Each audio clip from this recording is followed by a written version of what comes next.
Max, Raptors gone, Bucks gone, Celtics Heat, Jimmy Butler. You've been talking about him on the radio everywhere. I hear you saying Butler's a cold killer. What do the Celtics have to do against the Heat to compete in this series? Well, I think the Celtics have to play their game. And if they play their game, I think they'll be okay. The big factor to me is if Gordon Hayward comes back. You're talking about Bam Adebayo has barely been good rebounding the basketball. And the thing about this Miami team, I think it's almost a carbon copy of the Celtics. They're deep. When you think about bringing Kelly Olynyk as maybe the eighth man off the bench, it really shows you how deep they are. They have shooters. Celtics will have to defend the three ball. And probably bigger than that, the Celtics will probably have to contend with maybe an even better zone this time out there with Kemba out there. I think the only thing you look at with Miami doesn't have the shot blockers or the bigs that Toronto has. So you might be okay there. But Jimmy Butler is the key to what they do. He's physical. He has an attitude. He's arrogant. He's cocky. He's your type of guy. I love that about him because, you know, he has that I don't give a damn attitude. I don't need no friends, and I'm not taking any prisoners. I'd like to put him and Marcus Smart in a damn cage match. And yeah, see, we can tell. I would definitely like to do for that. We can do odds on that one. Two men go in, one man comes out. I think Marcus would come out of that one. Not sure. I don't know. It says a lot for Jimmy. Well, Jimmy Butler, he seems to have found a home in Miami. And early on, you were saying, talking on the phone or whatever, basically you were like the Bucks or the Heat. You would have rather seen the Bucks, I think. Is that true? No, not really. I think the Bucks present, whatever it is, they present a real problem for the Celtics. It also Bledsoe plays particularly well against the Celtics. And he didn't play well at all against Miami. Miami countered everything they did with Dragic and guys like that. So I think it's a better matchup. It's a better fit right now for the Celtics. But the coaching styles, man, that's going to be. This isn't checkers anymore. We're not in Kansas anymore, Dorothy. This is going to be a great coaching matchup. Eric Spoelstra has done a great job. And he is right out of the same playbook Pat Riley is out of. Yep. Yeah, that's interesting that you say that, the Pat Riley playbook. I think he's a little bit maybe when you look at Spoelstra and our last coach, Nick Nurse, that Brad had to go against, I think Spoelstra really matches Stevens' style much better, where Nurse kind of sucked the life out of the room a lot of times. I think that Nick Nurse is a great coach. But I think that Brad Stevens' X's and O's were better than Nick Nurse's X's and O's at the end of the day. When the Celtics played their full complement game, they won that series. They won games handily. When Toronto made it muddy, that is when those games were close, and Toronto was able to win. Eric Spoelstra is a guy who is a thinker. He will have his guys revved up. He will try to get advantages. And who's going to guard who?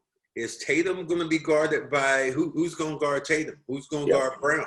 And I think that's one of the key components that you think about. And I see now that the Celtics might be able to play a guy like Cantor in the paint maybe in this series where he really didn't even hardly see the light of day against Toronto Raptors. So you think more Cantor, less Williams? I think so. I think the more physical aspect of somebody rebounding on the inside, because Bam is a handful. Yeah. And I think that Cantor might not be able to guard him completely, but Cantor will give him a hell of a run on the glass on his defensive end. And that would slow down anything that Miami would do when it came to trying to get on the break.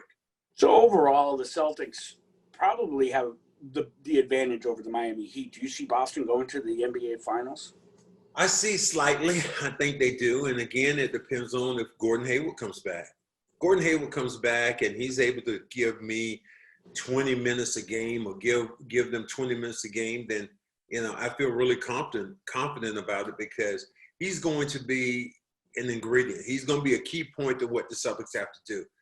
He's going to give you another shooter out on the floor. And Oshale's done a pretty good job defensively. Yeah.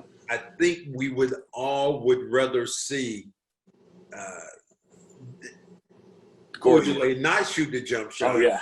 and on the other side, have Gordon Hayward shooting the jump shot from the three-point line, because Gordon Hayward is someplace around 50% from the field and almost 40% from the three-point line. So I think you get a better sense of scoring with him, and I think that would present more problems for Miami.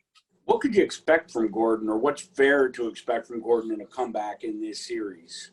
Well, I think that they're going to try to work slow, obviously, because, Gordon Hayward's injury. But when you come off an ankle injury, sometimes you baby it a little bit. I hope he's able to push it a little bit more.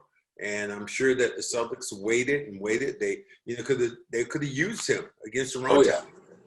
But he wasn't able to give him anything. Toronto, okay, you've had now 4 more days of rest. And are you going to be able to use him in the first game, or can you get 4 more days of rest? So I think the Celtics are going to try to do their due diligence about using him. But I think if he comes back, I think he should be, I would expect, kind of the same Gordon Hayward. A guy can shoot the ball from the outside, run the floor, maybe not jumping as well, but, a lot of those other essentials. Plus, you have to guard him. I mean, no matter what, struggling or not, Gordon Hayward has to be guarded, which spreads the court. And as far as Gordon goes, I think the big plus here is the playmaking abilities, because you have to guard him. So he could obviously find the open guy in the paint. And in all of this, you look at what's the high end of a Gordon Hayward injury. You never want to see anybody get injured, but it did give Grant Williams, Semi Ojeleye, a lot of these guys off the bench more run in the Toronto series, which I think helps the Celtics overall.